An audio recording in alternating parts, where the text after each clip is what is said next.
hello हमारे गुरु बहन के पते हो कहता नहीं कैसे कहता नहीं कहाँ बने जब हम करीले चर्चा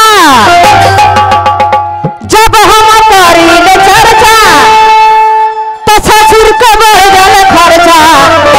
चर्चा करबे करबना चर्चा करबे करबना सैया रे लग के ड्राइवर चर्चा करबे करबना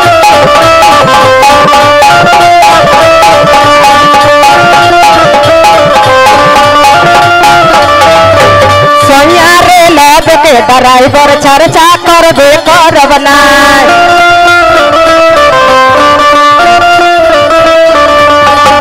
साइड में रह के कैमरा भी लेते आए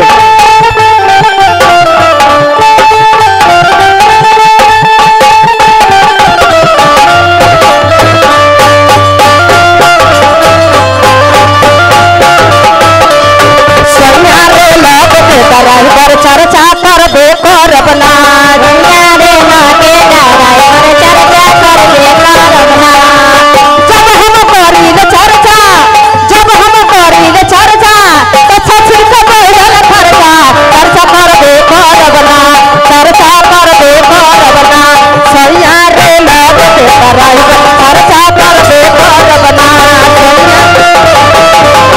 चर्चा करबे करबना हेले हेले भाई हेले ई जानते नहीं रेलवे के ड्राइवर बने खातिर हमारा राजदेव गुरु भाई देखी पैसा दिया था महादेव दया करे कि यहाँ के नाती जुग जुग जाई और यहाँ के जो सोच बात जब पूरा हो को और जोड़ा हो को नाते को रेल पे चला मायरो से गोरखपुर कितना लगता अरे 25 रुपया चलो इतना ना जोड़ी इतने ना कहाँ बनी हके हेरे हेरे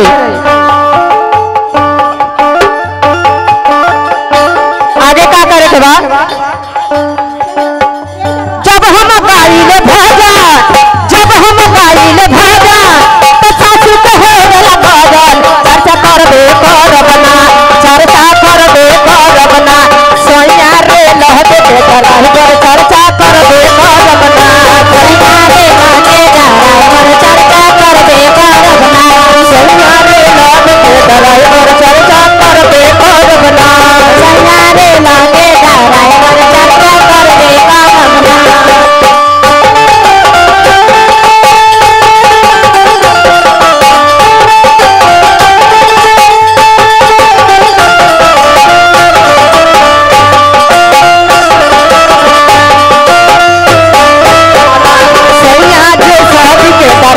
चर्चा करबे करबना सैया जेसीबी के ड्राइवर चर्चा करबे करबना जेसीबी के ड्राइवर बोला में कितना तनख्वाह बा कितना सैलरी बा बड़ा कोशिश करने पर रेलवे के और जेसीबी के ड्राइवर मिल जाला तो कहा जाला